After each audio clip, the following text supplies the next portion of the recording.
Alrighty, welcome back. And we are here for session 2, how to effectively teach slavery in the classroom.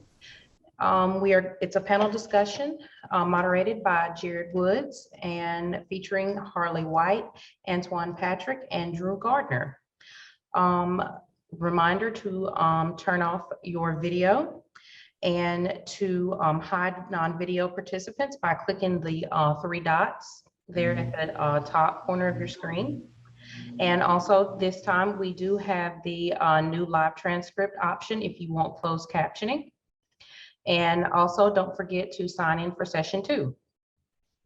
I'm going to introduce our moderator, Jared Woods, and then I'm going to turn it over to Jared to introduce our panelists for the day.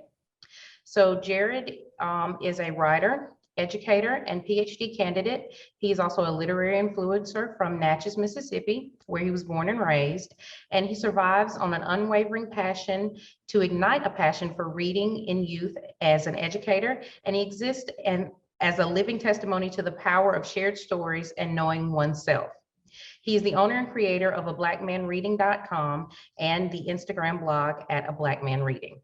So I'm going to turn it over to Jared now.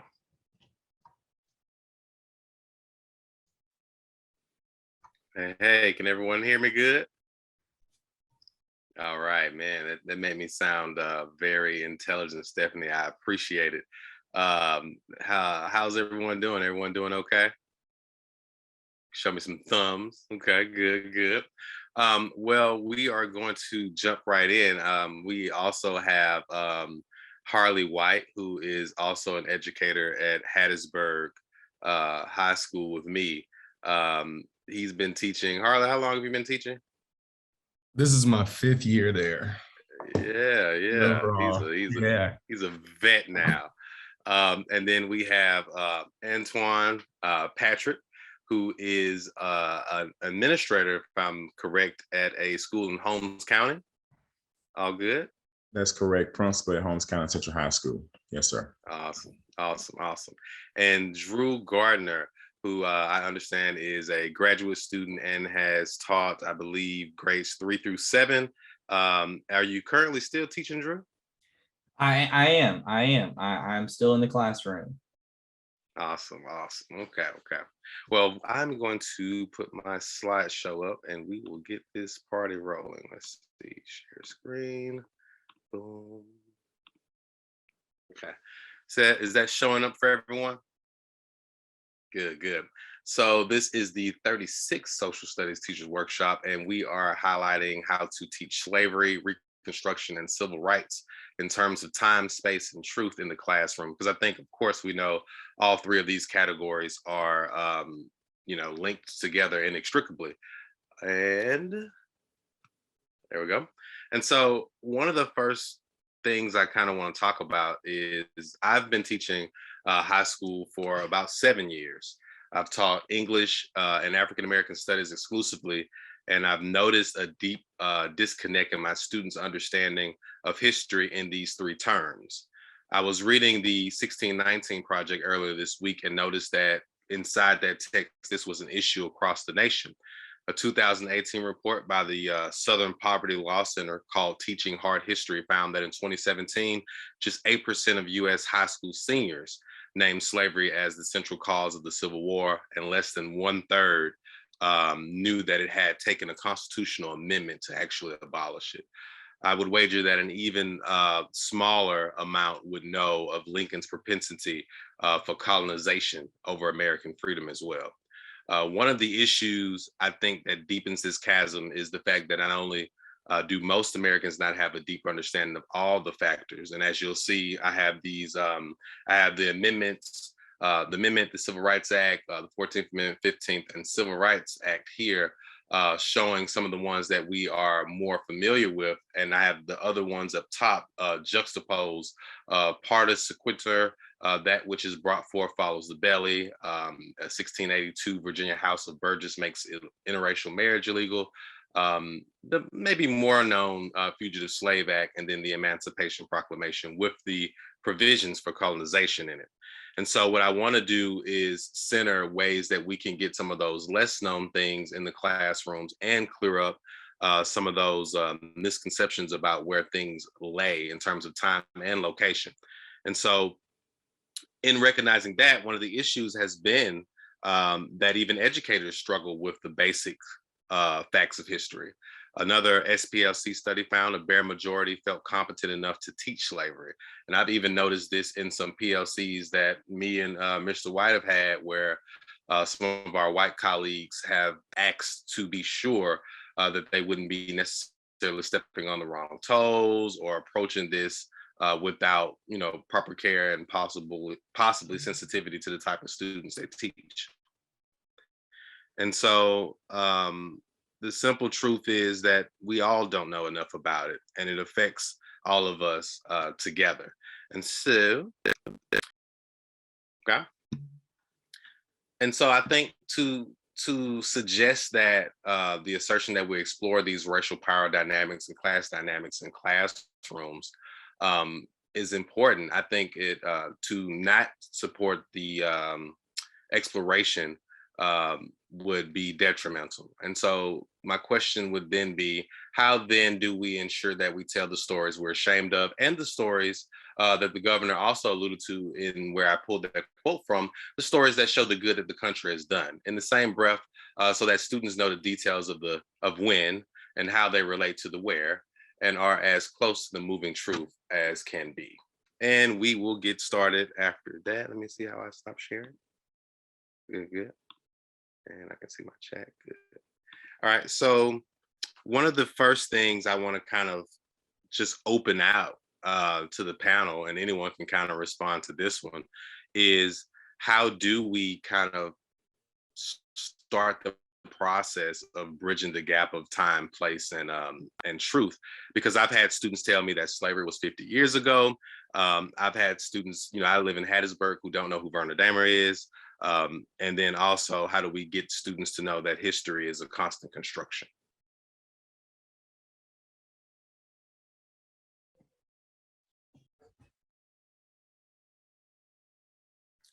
I'll go ahead and get started. There we go. I was just saying, I heard somebody on. Okay.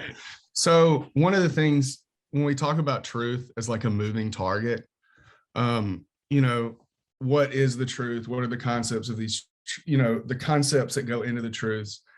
And we, in my classroom at least, we tried to build a dialogue and a narrative where all facts are presented and students are allowed to use their critical thinking skills to decide the truth for them and brush that up against other people's truths. And only with like this open dialogue, for example, like what we're having, which I appreciate everyone for allowing this space to happen, only under those types of communications can the truth be found, in my opinion.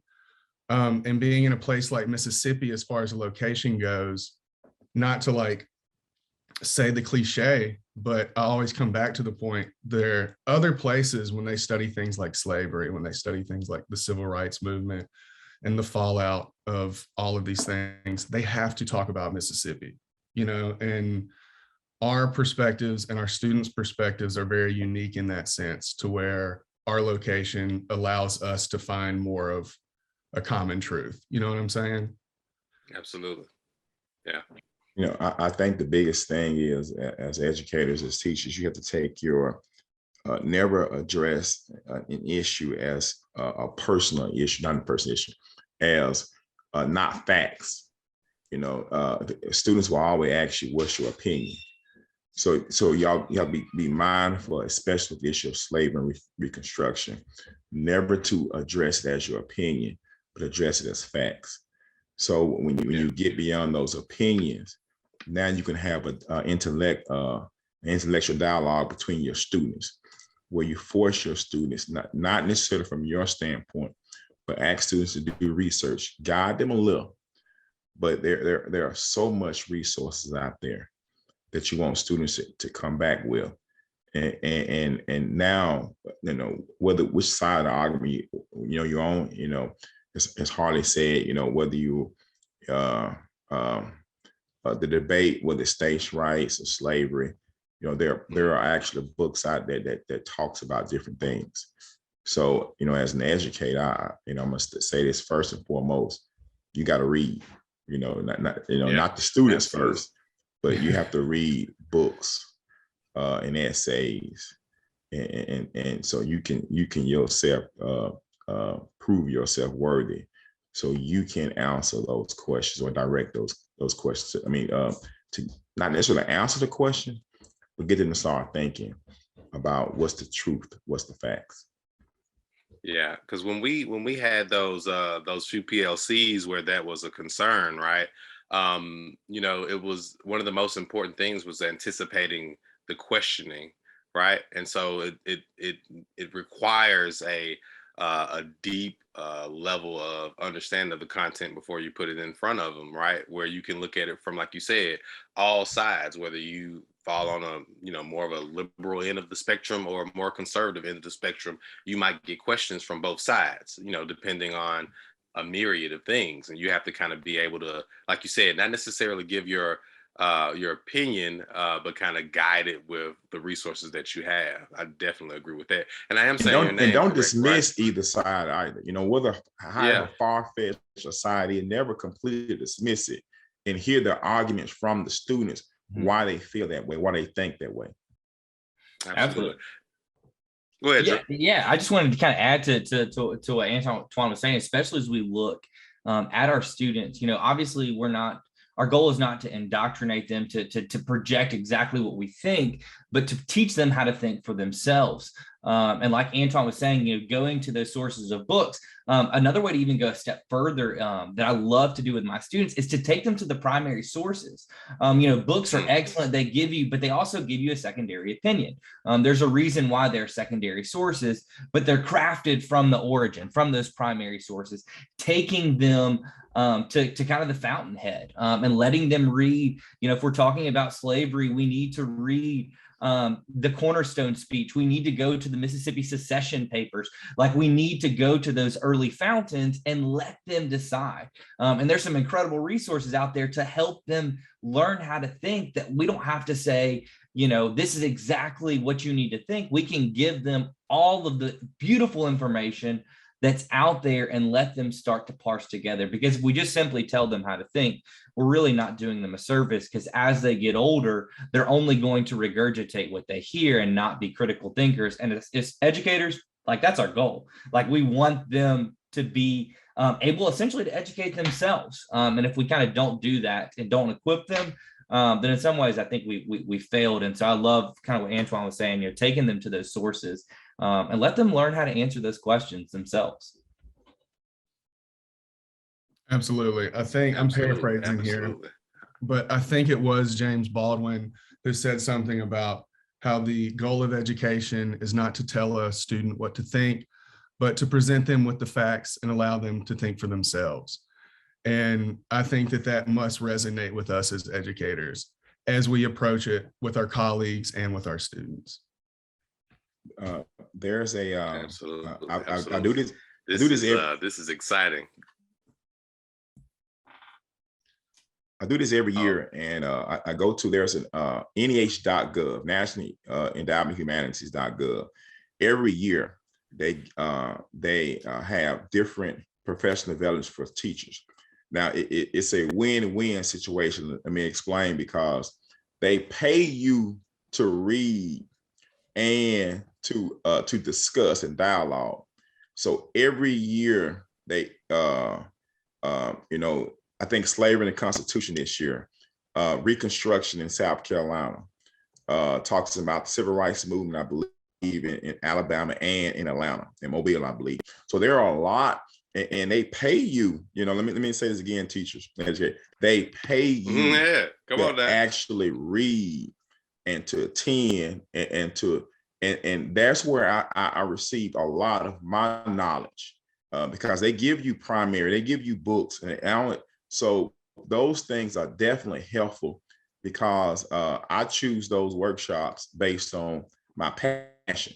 Where you talk about feminism, talk about different things. So they have a wide variety, whether you're an English teacher, so social studies teachers or whatever, that's probably one of the best. They give the Learning Institute also, just to add that in, but just those two right there, they're great. Awesome. Can everyone hear me good? Okay, good. Awesome resource there, Antoine. Me and Harley probably definitely will be checking into that. The only thing I love, I think, as equal as reading, is getting paid. So I appreciate that. I do it every year. I went to New York. I've gone to Washington. I've gone to Atlanta, Beaufort, South Carolina, which is a beautiful place. And when you look at those professional developments that they're giving out, that they're doing, you're gonna be like, wow. And I've been doing this for 10 years. So just a pin in it. I'm gonna try to get in this year, so hopefully you all don't beat me to it, because the new ones new educators actually get first dibs over old ones. So just letting you know. Jared, before we move on, I do want to awesome. toss one more resource out, because this has been instrumental. And I know I mentioned primary resources, but Stanford History Education Group, they have a segment called Reading Like a Historian. It literally is primary resource, lesson plans, pre-crafted. They fit well into the standards. I'll drop the link, but I just wanted to mention that before we go forward. Hey, listen, if y'all have anything, any idea or whatever, just break in. That's what we're here for. I appreciate it. So I want to also first situate this with the infamous trickle down analogy.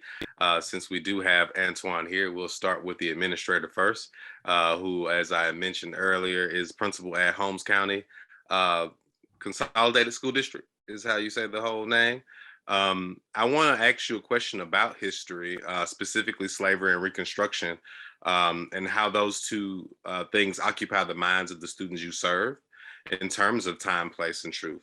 And before you direct involvement, did they accurately know where it occurred in time? Did they understand their relation to it as Mississippians, and what was their connection to those facts?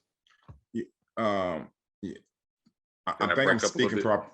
No, you're fine. I think I'm speaking for everyone. Is that most students know slavery, just African Americans was enslaved, came from Africa, and then the Civil Rights Movement. So on the Civil Rights Movement, it's pretty much Martin Luther King and Rosa Parks. So when you're talking about slavery, and I taught U.S. history was a subject area, but what I did is that in order to get to Reconstruction, you have to break down the Civil War and slavery, and they must understand that context, so they can know. And we actually spend a lot more time on slavery and Civil War, the causes, or the different sides of the causes, not what's just in the book, but like Drew said, those primary sources from Mississippi, the speeches from the governor, from senators, from Mississippi. So, and students are amazed of the different things about slavery, about the Civil War. But I also try to bring to my students that the enslaved were not just ignorant beings, and you have a lot of examples that came out. And the reason why I say that is because now you start delving into Reconstruction, and I always have my students to listen to Sherman when he talked with some ministers in South Carolina, and how intelligent those ministers were, and it talked about what they wanted prior to Reconstruction. It talks about economic, talk about land, but the main thing is you want the students to get an idea of the full perspective on a minute level, and breaking down every aspect of slavery. I'm huge on Reconstruction, and because I tell the students, just don't think Martin Luther King and Rosa Parks were the first ones to do it. You have that time frame between 1868 and 1878. To me, I tell people all the time, I know there's only 10 years, But for Mississippi in the South, it was probably one of the best 10 years in Africa for African Americans for another 150 years. We're talking about lieutenant governors, Speaker of the House, different things like that, that students must know, that came from Mississippi. So there was a book just called, I think, Fauner. Eric Fauner came out with a book that listed all of the I literally got that coming today. that listed all of the Reconstruction, the African American individuals who held office during Reconstruction. So you want your students to go and find their area, whether it's Hattiesburg, whether it's Holmes County, Lexington, whatever, and just be amazed at what happened. That some may even find that maybe they're kin folks, and that's how you make it personal. Also, and kids want to learn about things that they can draw a connection to, not something, you can talk about slavery reconstruction in holistic, but kids don't grasp that. They only discuss what happened in Hattiesburg, what happened in Mississippi for the most part. And like you always say, you want kids to think, not just to read and answer quizzes. We should get away from quizzes as much as we can and just have an open dialogue on certain topics such as slavery, Reconstruction, those two things. I talk long, so I apologize. Oh no, this is great. This will be like a question to everyone, right? So all of the things that Antoine was just talking about, we know as public school educators, we have to align to the standards. Can you guys all, we'll start with Antoine, since he kind of already opened it up in terms of like the importance of students being able to just dialogue and dive in and getting away from quizzes. How do we do that, right? That work of dialogue and conversation, and make sure that it's still aligned to these standards that we have to serve. I tell my teachers, and I told my where his teacher, African American Studies teacher, that Thursday is, you have what you call participation grade, where kids just talk, and I have a new African American Studies teacher, and I think he's going to be really, really good. But he's young, and I like young teachers because they're exciting, and they want to try new things. So, but the biggest thing is that the quizzes, they're fine, but the quiz is not a all and be all where you want the aha moment with students. You want students to actually be excited to come to your class. Don't worry, I tested every week. I tested every week. But in the midst of those tests, I knew my students understood when they can bounce things off each other, and I can just sit back and they can ask critical questions, and they can talk through those critical questions. And I always tell my students, you got 3 grades for a week. You get 2 for 2, and one of those grades can be an easy 100, and that's just about participating and just dialogue.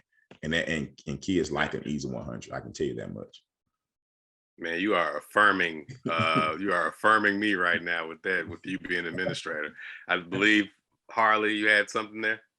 Yeah, I also love to incentivize discussion.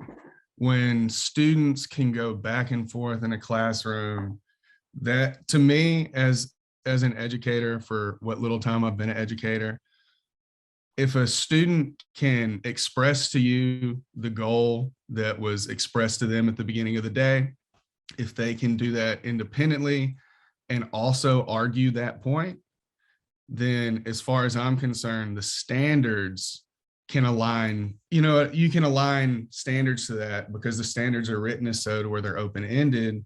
And for upper level Englishes and histories, discussion is a standard because because the goal of language is communication and communication effectively. And if we can incentivize that and allow that in our classrooms, and like Mr. Patrick said, make students want us to teach them and want to come to our classroom where they feel comfortable discussing and where they feel comfortable sharing their ideas, then the standards will align to that. You know what I mean? Absolutely. They'll take care of Once we get themselves, them, kind of, I we think. got them. Right. Yeah, Mhm. those standards, they can feel at times as you're writing a lesson plan restricting. I think we've all felt that before because we're trying to accomplish them. We're trying to get them all in there. But as teachers, if we step back and look at them, they're really actually quite flexible. Because we can, if we're good at our job, we craft brilliant, engaging lesson plans that those standards, while yes, they're primary because we've got to teach them, but the conversations we had, like Antoine Hartley said, those conversations become essential. And being a kind of having the younger end of students on the spectrum in this panel, I can tell you that even my third graders, they want to talk, they want to engage, and there's so many ways to assess that learning formatively that involves no paper and pencil. That we're able to discover, like, have they mastered these objectives, these standards? And I don't necessarily have to have, always a 5-question quiz. Yes, I need documentation to back it up. But that's not the primary source. That's a snapshot. What I know about the student is the conversations that we have throughout the day, throughout the week, throughout the month, throughout the semester and the year. That tells me and gives me a better picture of how they're learning, because that question or that quiz, that test, it's a snapshot. But those conversations, I think they give us a fuller picture of, do these students, are they understanding the standards? Awesome. And those standards are minimum. I mean, that's the bare minimum that what they're saying. It appears to be a lot, but it's not a lot. If you ask him what's the issues of slavery, it's going to break down. You should talk about states' rights. You should talk about those things anyway. So it just, I look at the standard and say, I list them. And a teacher came to me the other day and said, about talking about standards. Okay, all right. So tell me what you're teaching. I understand what the standards say, but tell me what you're teaching. But what's your goal in teaching that lesson? And I think we must set goals every day in teaching a lesson.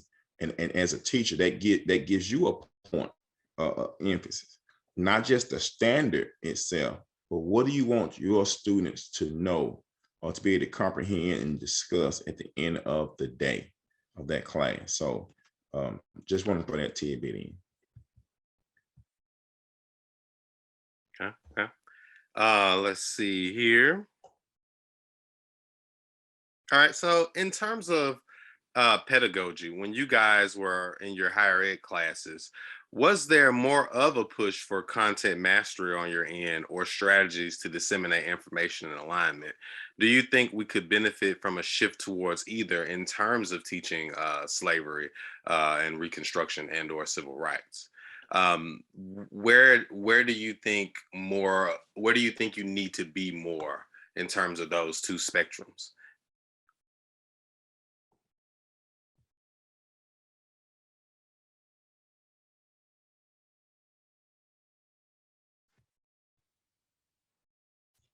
I apologize. Repeat the question. I'm sorry. I was just going to say it might have been me because I saw I had an unstable internet connection.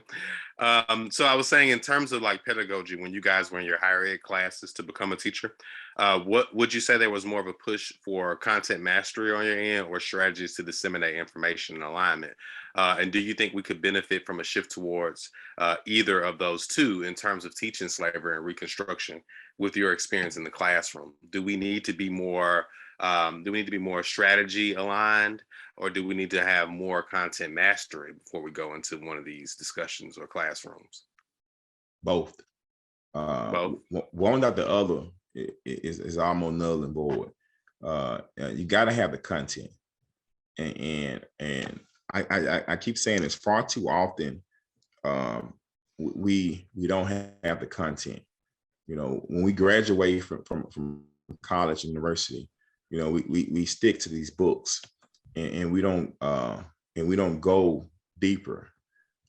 We want our students to go deeper, but as educators, we don't go deep into our knowledge and our content. On the second part of that is teachers know the content, but if students don't understand what they're saying, they don't know how to strategize and know how to break down the information, then the students are still lost. So the content area is really for for the teacher to strategize is to say, you know what, how can I take what I know and bring it to my students where they can understand what I want them to know. And I guess it goes back to the goal set every day. So it's my point. You got to have both. Absolutely. Backpacking off what he said, content means nothing if we can't understand it. It's hard to understand it if we don't have strategies for the students, and everybody's different, so we have to approach it we have to have content that is engaging, that is poignant, that is something that students want to sink their teeth into in order to teach these strategies for them to understand the meaty content that we're trying to give them. And there has to be a balance. There has to be, like Antoine said, we cannot have one without the other. Let me back that up real quickly and let me add a piece to that. Sorry about that, Drew. Oh, you're good, man. Is relationships with students matters. And the part of your strategy is your classroom will be much more rich if you develop a students where the classroom is free, where you can discuss about the topic of slavery. Because if you don't have a relationship with your students, it's going to be tough to discuss slavery. It's going to be really, really tough if you don't have a relationship. So before you even, those first days or after Christmas break, if you don't have it, take a day or two and just learn what your students want to do or where they want to go, and just different things like that. So just throwing it out there that we need to develop a relationship with students. I'm sorry, Drew. No, you're good, because you literally took the words out of my mouth and said them better than I probably was going to. And just to add one thing, it's never too late. I think that was one of the best pieces of advice I got early as a teacher, is that we think, we come up with good ideas, and then we may say, okay, well, I'll do that maybe next term, next quarter, maybe next year when I get a fresh start. A fresh start is every day. It doesn't even have to be a Monday. It can be Friday afternoon when something hits you and you're like, we're going to try this out and we're going to do this. But without those relationships, you're going to come up short every time. And so Harley and Antoine have said enough. And I totally agree. You've got to have the content, you've got to have the strategy. And without the relationship, neither of those are going to move your students like you're hoping to. Yeah, I'm glad everyone kind of echoed the same thing, because I know at one point it felt like, and I see Stephanie mentioned this in the chat, that they wanted like standards to be taught in isolation, and also that they wanted it to be all strategy, right? To where I think sometimes we as educators felt constrained in what we could do with the content, because the strategy had been pushed so forward in the classrooms. And so it's good to hear that everyone kind of feels like balance should be the thing. So before because I know, Drew, did you prepare anything that you have to pull up? No, I didn't necessarily prepare anything to pull up. I just have some resources that I sent Shira a little while ago that I'll mention later on when you get to some questions. Okay, so one of the questions I had for you specifically, knowing that you taught those younger grades, was how would you say your younger students situate slavery, Reconstruction, and civil rights? Do they, and when I say like situating, I'm talking more so, I guess, like the 5th and 6th graders, because I know you're kind of building that in those younger ones. But how are they situated in those younger grades, slavery, Reconstruction, and civil rights? So I think a big thing for me, I now have 6th and 7th graders this year, but I've taught for the last 4 years with all the way down to these 3rd grade students. And for many of them, it was kind of the first time that they really had were departmentalized even at this young age. And so I just focus on history.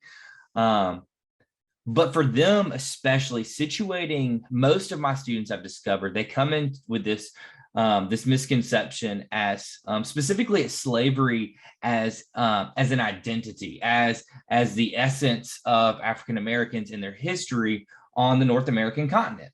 And trying to parse that out and pull that. And some of that goes to, we go and we take we venture off some of the standards on a Friday, and we talk about African kingdoms. We talk about some of the humanity and brilliance to try and debunk some of those misconceptions that somehow that slavery is an identity that's natural to people with a darker skin color, and immediately refuting that and giving them a picture of how their capture, them being forcibly brought into a new space, having them have some understanding that there was brilliant things going on well before this idea of slavery came to be. If we want to go to 1619, and so that's a lot of starting for me, is immediately addressing the identity, because that's where a lot of my students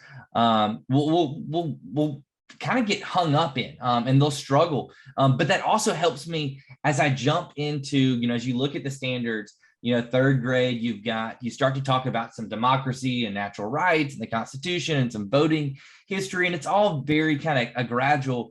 But as we start to talk about those things, and the Mississippi studies, the kind of early Mississippi studies in fourth grade, and then that pre-Columbus, or that pre-Columbus to American Revolution in the fifth grade, we really get an opportunity to slavery infects all of those individual pieces.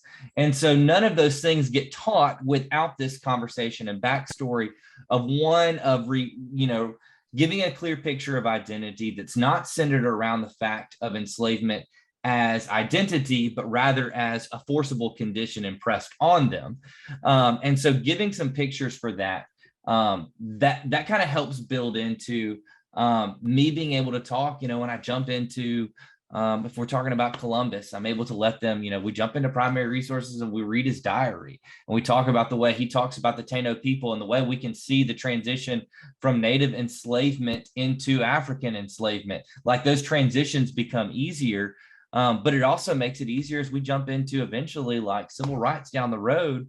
I'm able to immediately come in and tell them some of those lesser stories, and I'll hop into this a little later on when you ask some of these other questions, but giving them some of those tools to kind of move them from identity and kind of begin that progression, because I think for a lot of students, until they begin to understand that, realistically, they're not able to kind of start to place things in a chronological time. And that's a big part of this. And you mentioned that early on.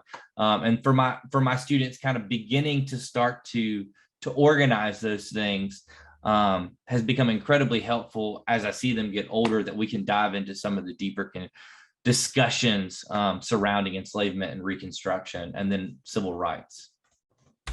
Okay.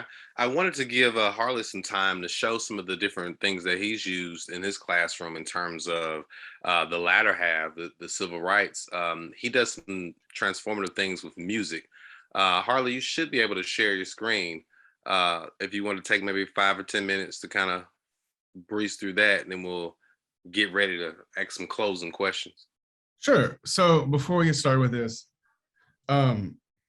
like Jared said, I use music in my classroom quite frequently to kind of help build, one, a chronological order of this history in America.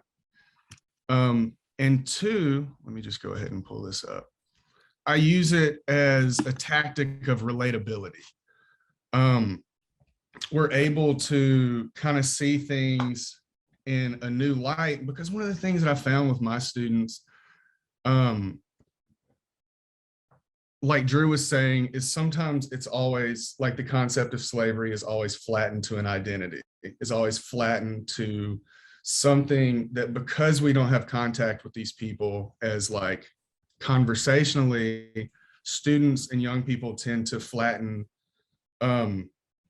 these experiences down to a book page or, certain things that they read.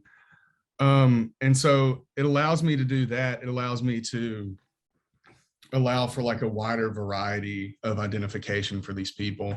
There's also multitudes of primary and secondary sources whether it is a song from the time period or talking about history and music and folk stories and things like that.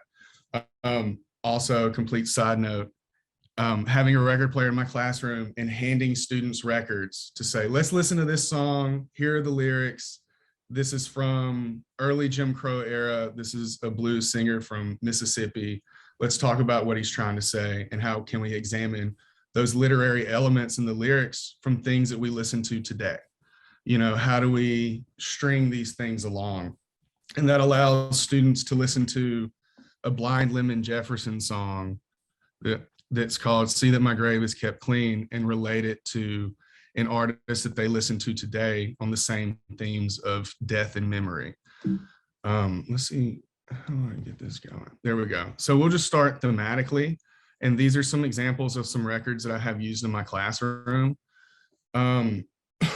So for American slavery and Reconstruction era, whether we realize it or not, recorded media wasn't invented at that point. That's for like mass production.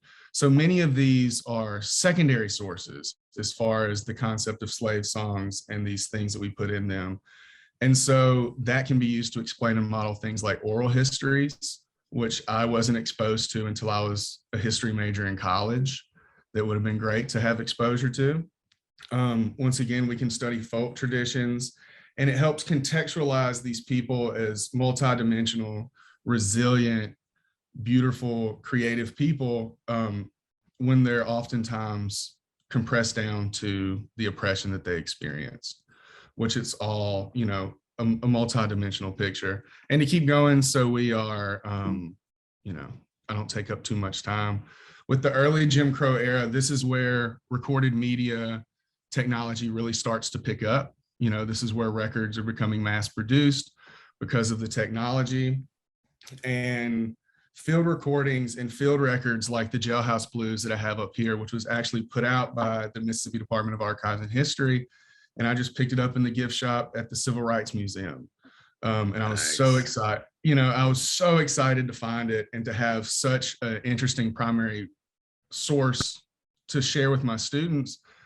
That's women's a cappella songs from Parchman from 36 to 39, which is so unique thematically, but it also is so, you know, it's unique for a kid to hold that and to be able to explain Reconstruction amendments like the 13th Amendment and the experience of people who suffer at the hands of, say, that government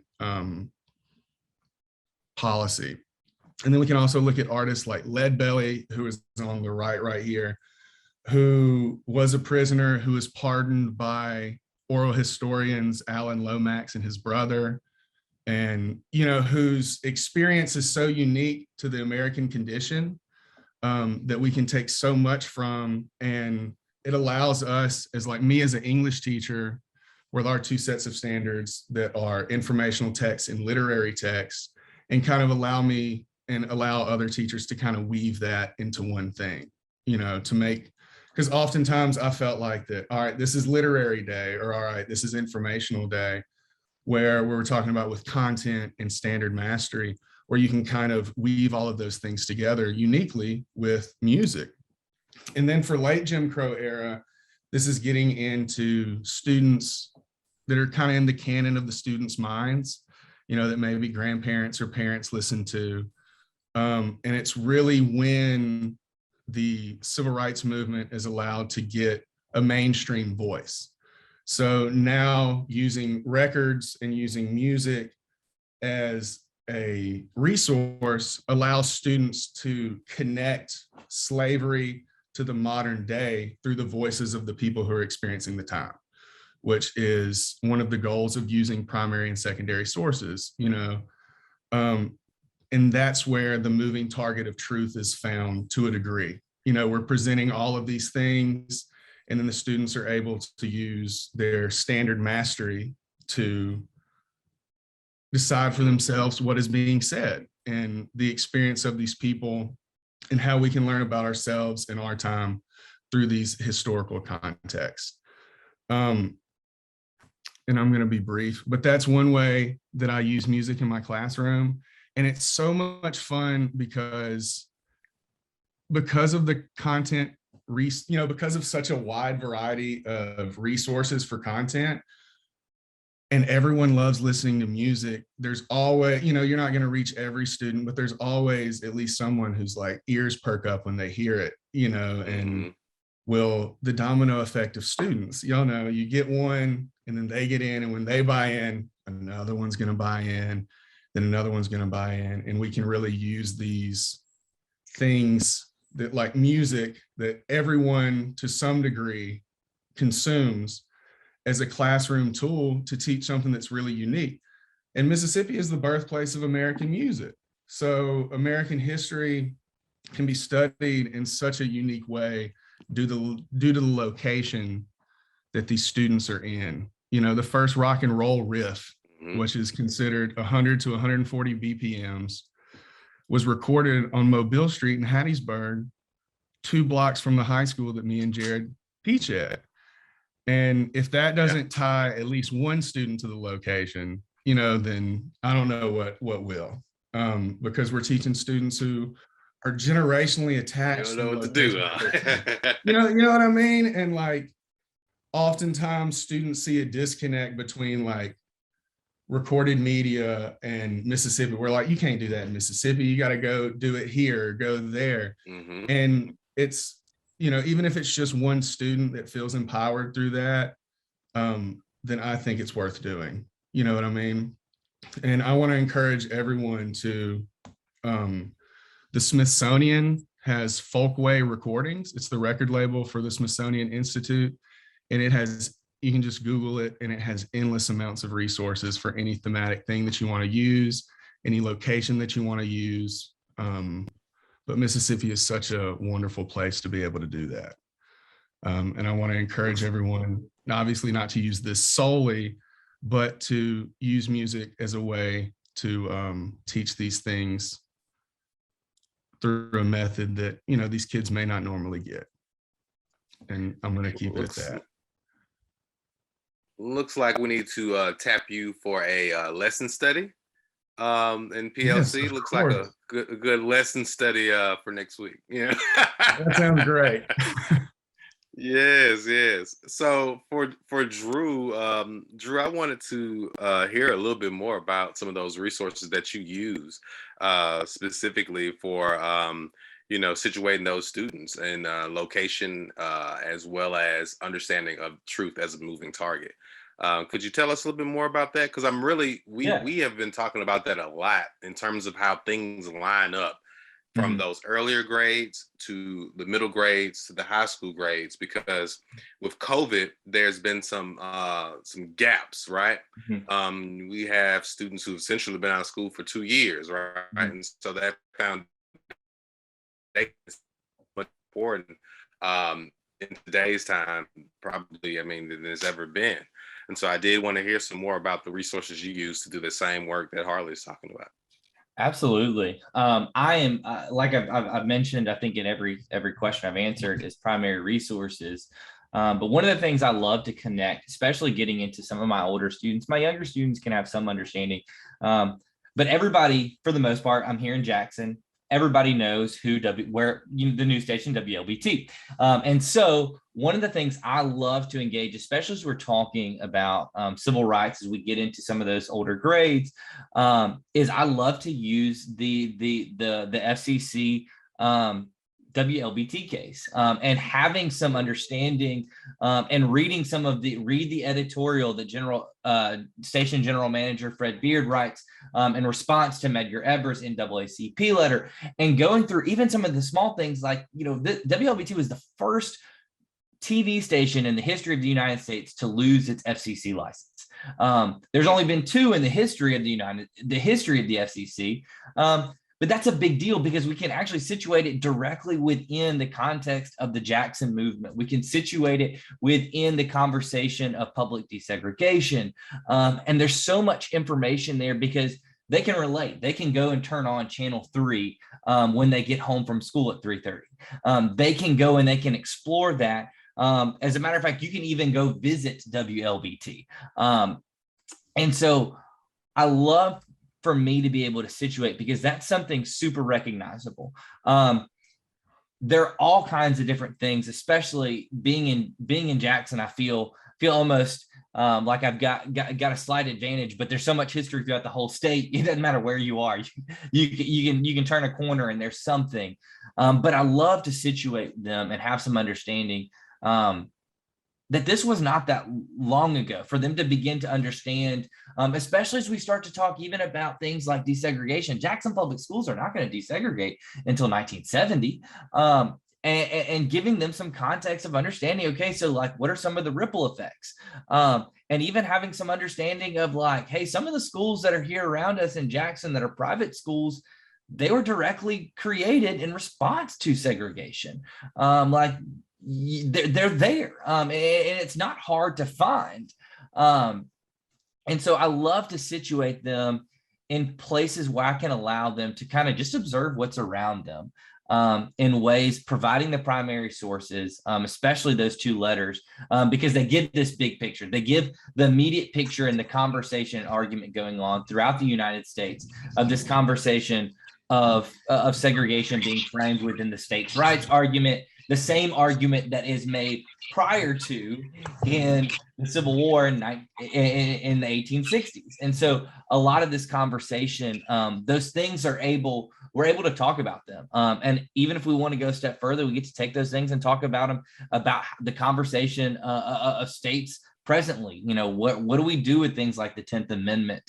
And how do we engage the idea of what a state is allowed to do and what the federal government is allowed to do, and give them these primary resources to have those conversations, because they allow so much engagement with just simply the things around them. And I think that sometimes maybe whether it's, you know, engagement, proximity, we forget how much is just right in front of us. And it's one of the reasons I tell people I don't plan on ever leaving Mississippi, because it's all right here. I don't have to go far to find anything. It's right here. There's plenty of work to be done, but it's all right here in front of us. It's just a matter of, you know, do you know where to look, and are you looking? Man, I got some chills when you said that. That's something that Al harps on. Like us really taking a liking or loving to the uncovering, the revealing, the discovery process of all that is literally right here.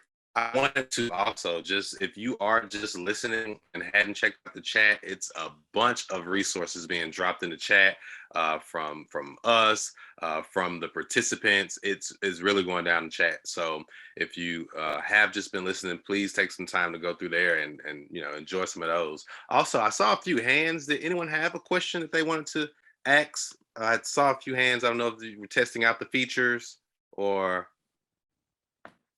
just double checking. Okay. Our hearts and minds are satisfied, as my pastor would say.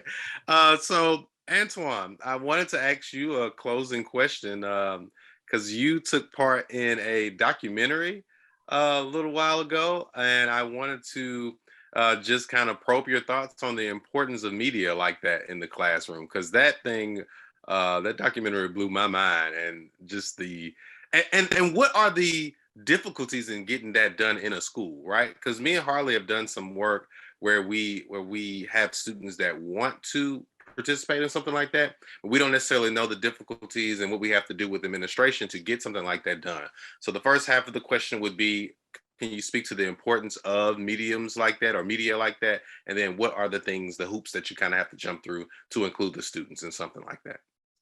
Well, let me go second first. Okay. You asking students to be on TV, it's easy to get them to join in. So that was easy, and it was one of my all my classes are interesting. So my son is sitting here staring at me while I guess he got a shave. So I apologize. It's all good. But basically, what happened was they came to the school, asked the superintendent. The superintendent gave permission. Basically, what we did was we asked the students send out consent forms, okay, and of course, what the topics were, and basically, what I did was always to give kids some skinners to read, and then we just go from there. So, but the importance of it is you really want to see different classrooms and how they teach certain things, because that particular topic. What we talked about today was also, we talked about Nat King. I mean, not King, Nat Turner. And and students, we talking about slavery in general, but students basically, and they were thinking that basically the enslaved were just happy to be enslaved. So we were chopping things up. But it's important, I believe, for many teachers to see how other teachers teach tough history. We're not talking about Industrial Revolution, the Roaring 20s, but how do you teach tough history? So I thought that was really, really important. The documentary is really, really good, because if you actually look at it on Peacock, it also talks about where I think was one in Boston, where a young man, talk about slavery and how he believed was states' right. And I believe in the power of diversity in the classroom. And I think one of the hardest, one of the things we're missing in most of our classrooms is an individual or individuals who think different from each other, to spark those conversations. So, and when I had my students to go back and look at that, this year now that came out, the history class, we talked about it, was we wanted to see, why he thought like that. So now we had to find primary sources to back up, or books to back up his thoughts. So, and that was great, just to see how that particular issue was being taught throughout. So I do want to say what you said a few seconds ago. The resources in the chat, I've clicked on every last one of them. Actually, I've saved most of them. Please do that. Please. Yes. You can never have enough primary resources at your disposal. You can never have enough. So especially if you're in Mississippi and you're trying to teach anything related to Mississippi history. So absolutely. I just I love when it's super interactive like that, and when people are giving, because that's what these things are for us to all walk away with something that we can take back into the classroom. So I'll go ahead and get ready to wrap it up there. If anyone had any questions, feel free to ask them right quick, or if anyone on the panel had one more thing they would like to say, please have at it. Give a few seconds for that. Other than going on the NEH website, just take a look at those different topics. Yeah, we're already signing up, so you can't get it. That's one. 1 week, 2 weeks, 3 weeks, and 4 weeks. So it just depends on what you do. And if you look at it, all I want is 10% of what you make, and from that, just as a finder's fee also. But that's just my tidbit. One more, and Al will be happy with this plug. But Mississippi History Now, if you have not gone to it, there are lesson plans and articles that are excellent for your classroom.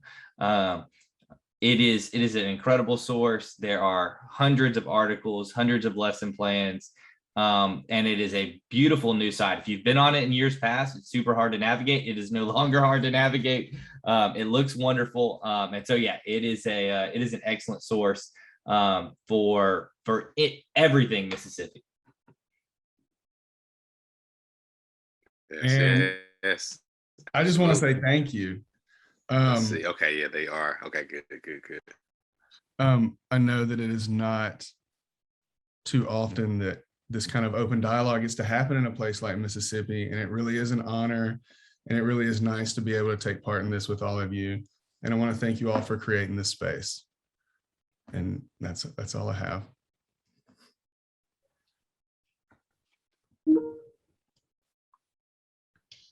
Alrighty, thanks everyone for participating.